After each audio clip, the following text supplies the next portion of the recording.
El Titanic naufragó por culpa de un espejismo. Fue un efecto óptico lo que causó que el conocido transatlántico se hundiese. Esto es lo que ha descubierto el historiador británico Tim Maltin, después de analizar los testimonios, la documentación de la época sobre el clima, etc. Su exhaustiva investigación y sus entrevistas a expertos arrojaron luz sobre el motivo por el cual el Titanic no habría podido evitar el iceberg. Se ha escrito mucho sobre esto, y se han presentado innumerables razones, desde que el capitán Edward Smith había bebido aquella noche, hasta que un incendio en el interior del transatlántico dañó severamente el barco. Pero la realidad, según lo que ha descubierto Tim Maltin, es que un espejismo podría haber jugado un papel crucial en esta tragedia. A pesar de que esta teoría es considerada una de las más veraces y posibles, apenas es conocida ni ha sido demasiado difundida. Hoy vamos a explicar cómo un efecto óptico pudo haber sellado el destino del transatlántico más famoso de la historia. Comencemos. Tim Maltin pasó años preguntándose cómo era posible que ese gran barco que era el Titanic, que llevaba una tripulación muy preparada y formada, terminase en el fondo de las aguas del Atlántico Norte.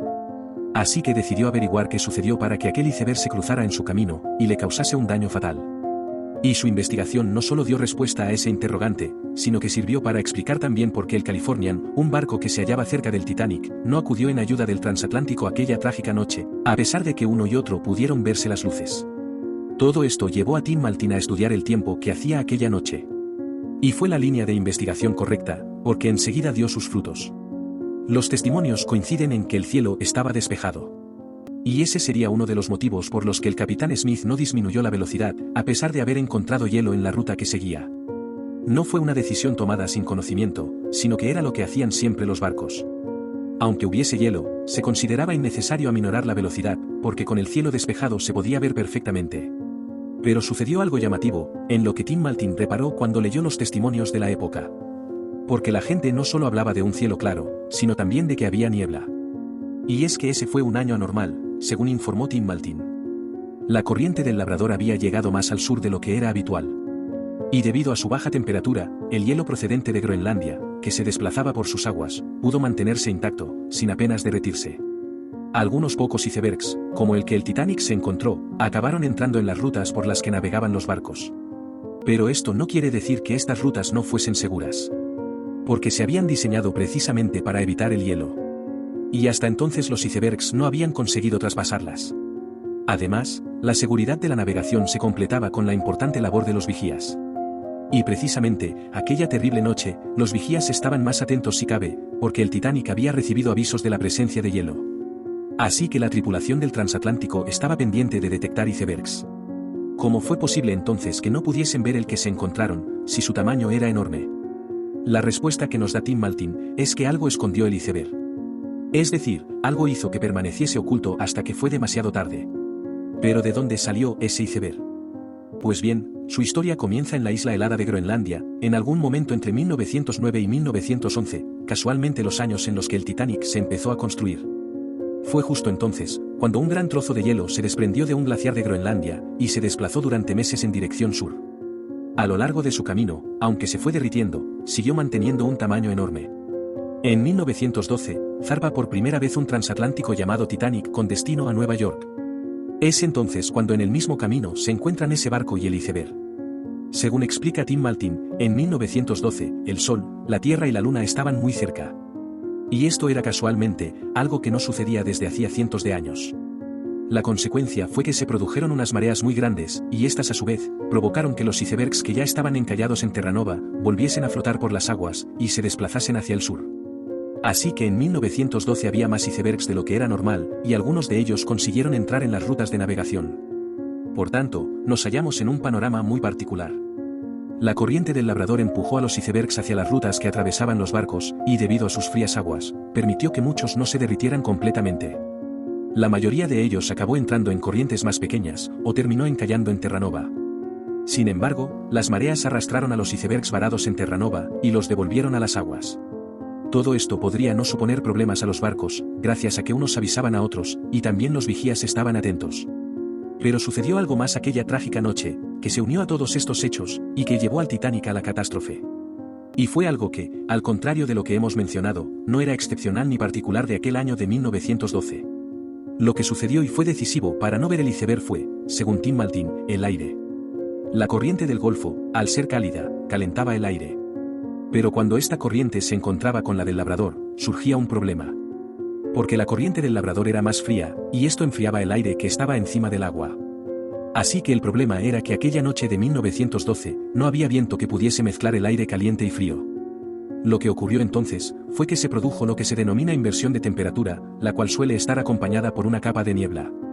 Cuando esto sucede, se producen espejismos. Tim Maltin hacía así lo que podría ser uno de los descubrimientos más importantes de los últimos años. Y es que se encontró con que aquella noche se daban todas las condiciones para la refracción, un espejismo o efecto óptico, que nos impide ver las cosas como son realmente. Expliquémoslo de forma sencilla. Cuando el aire está cerca de la superficie de la Tierra es cálido, pero cuando se va alejando de ella, se vuelve más frío. Y esto hace que la luz se doble. La consecuencia será que veamos cosas que no existen, y que nos parezca que los objetos del horizonte están más bajos. Piensa en cuando la carretera está muy caliente, y nos parece que se halla mojada, pero una vez nos acercamos, nos damos cuenta de que no tiene agua. Sucede algo similar cuando el aire de la superficie de la Tierra está más frío que el aire de más arriba, por ejemplo, en las aguas en las que naufragó el Titanic en el Atlántico Norte. En este caso, lo que sucede es que las cosas que están lejos, parecen estar más cerca de lo que en verdad son y están. Y además, no es extraño que aparezcan distorsionadas. Así es como veía el Californian al Titanic. Y también puede ocurrir que los objetos que deberían verse sobre el horizonte, se escondan debajo de él, o que se vea niebla en el este. Y eso es precisamente lo que se veía la noche en la que naufragó el Titanic. Tim Maltin comprobó que esa noche, el transatlántico navegaba justo por la zona en la que se encuentran las cálidas aguas de la corriente del Golfo, con las aguas heladas de la corriente del Labrador. Debido a esta diferencia entre las aguas de las dos corrientes, la temperatura cambiaba cuando se pasaba de una a otra. Y efectivamente, al consultar los testimonios de los supervivientes, Tim Maltin leyó que la noche del naufragio, la temperatura cayó 4 grados de forma brusca. Ese fue el momento en el que el transatlántico dejaba las aguas cálidas del Golfo, para adentrarse en las aguas frías del Labrador. ¿Y qué es lo que hemos dicho que sucede por el aire y la luz, cuando hablamos de diferentes temperaturas? Pues que se producen espejismos. Como explica Tim Maltin, en la zona en la que se hundió el Titanic, no es extraño que tenga lugar este fenómeno. Un científico llamado Jeffrey Ingram Taylor, estudió el área del naufragio, y constató que en efecto, los espejismos allí eran habituales. Su conclusión fue que para que se produzcan, debe haber un cambio brusco en la temperatura. Y como hemos visto, eso era lo que estaba ocurriendo cuando el Titanic se acercaba al iceberg, sin ser capaz de detectar su inmensidad y el peligro que suponía. Tim Maltin también rastreó otros barcos que también fueron testigos de espejismos, en el área en la que naufragó el Titanic. Por ejemplo, en 1912, el transatlántico alemán Deutschland, o el transatlántico de Reino Unido RMS Niagara. Era una noche en la que apenas se distinguía dónde acababa el mar, y dónde empezaba el cielo. Además, las estrellas brillaban con intensidad, y podían confundirse con las luces de un barco. El mar estaba tranquilo, no soplaba el viento, y no había apenas oleaje. Estas son las condiciones idóneas para que un objeto quede oculto en el mar, y para que no se pueda distinguir si realmente hay un barco cerca. Y por encima, según Tim Maltin, la posición de los vigías era la menos indicada para ver un iceberg, en el caso de que se produjera un espejismo. Si lo habrían podido advertir si hubiesen estado a la altura de un bote salvavidas. Es por eso que después del naufragio, los supervivientes pudieron ver los icebergs. Todo esto también explicaría, según Tim Maltin, por qué el barco que se hallaba más cerca del Titanic, el Californian, no acudió en ayuda del transatlántico. Las condiciones de aquella noche confundían, tanto el Californian como al Titanic. Porque según pasaban las horas, el aire era más frío y denso, y por eso desde el Titanic parecía que el Californian se acercaba. Y cuando se aproximaba el amanecer, y el aire se iba calentando, el Californian parecía alejarse. En cuanto al Californian, tampoco tenía claro qué estaba pasando con el Titanic. El aire y la refracción impidieron que pudiesen determinar con exactitud su tamaño y distancia. Como consecuencia, el capitán Lord del Californian concluyó que no podía tratarse en ningún caso del Titanic. Pero estos no fueron los únicos problemas. Y es que aquella noche, como recordarás, apenas se podía diferenciar dónde acababa el mar, y dónde empezaba el cielo. Así que las luces del Titanic eran perfectamente confundibles con las estrellas. Aún así, el capitán Lord quiso asegurarse de que no se trataba de un barco en apuros. Al comprobar qué barcos había cerca, y saber que tan solo el Titanic, determinó que por el tamaño, la velocidad, y las luces, no podía tratarse de ese transatlántico. Por causa de las condiciones de la noche, el Titanic se confundía con un barco más pequeño, que se hallaba próximo, y que navegaba más despacio. Y al tratar de comunicarse con él, el Californian no obtuvo respuesta. Así que el capitán Lord pensó que no tenía conexión inalámbrica. Al recurrir a las señales Morse con la potente lámpara que llevaban, tampoco obtuvieron un mejor resultado. Al parecer que el Titanic estaba más cerca de lo que en realidad estaba, era imposible que no viesen las señales. Esto llevó a otra equivocación, porque pensaron que no querían responderles. Y entonces, el Titanic comenzó a enviar señales Morse y a lanzar cohetes, en un intento desesperado de que ese barco que veían, el Californian, acudiese en su ayuda. En la cubierta del Titanic, el capitán Edward Smith ordenaba al cuarto oficial Joseph Groves Boxall que insistiera con las señales Morse y que le transmitiera que el transatlántico se estaba hundiendo. También ordenó que se siguieran lanzando cohetes. Algunas personas afirmaron que vieron luces, como si el barco les respondiese. Pero otras aseguraron que no vieron nada. En todo caso, las condiciones de la noche hicieron que por una parte, pareciera que los cohetes explotaban a poca altura del mismo Titanic, lo que confundía más al Californian, y por otra parte, que el transatlántico desapareciera de la vista de este barco. De hecho, según comprobó Tim Maltin, uno de los tripulantes del Californian, declaró que vio los cohetes del Titanic, pero no al Titanic. El barco que los lanzaba no estaba por ninguna parte. Cuando ya las aguas devoraban el Titanic irremediablemente, desde el Californian, el naufragio se percibía de forma diferente, porque parecía que el transatlántico se estaba alejando, y no cayendo hacia el fondo del océano.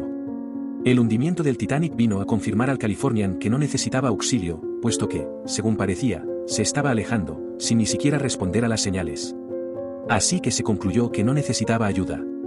Porque como dice Tim Maltin, un barco que precisa de auxilio, no se aleja del lugar en el que está. Y desde el Californian eso era lo que parecía estar sucediendo. 1912 no fue un año normal. Para Tim Maltin, se unieron varios elementos que acabaron causando la tragedia del Titanic. Y aún a día de hoy, ante este tipo de espejismos, ni el barco más moderno y experimentado podría estar a salvo. Como curiosidad histórica, Tim Maltin explica que este tipo de espejismos ya eran conocidos por los marineros desde hacía siglos. Y la tripulación del Titanic también sabía que eso podía ocurrir. De hecho, fue este fenómeno el que hizo surgir el mito del holandés errante, un barco supuestamente condenado a vagar por los océanos durante toda la eternidad. Pero como el historiador dice, ya en el siglo XIX, se sabía que ese barco fantasma era sencillamente, producto un espejismo. Si deseas apoyar nuestra labor de divulgación, tan solo tienes que dejar un comentario y suscribirte a nuestro canal.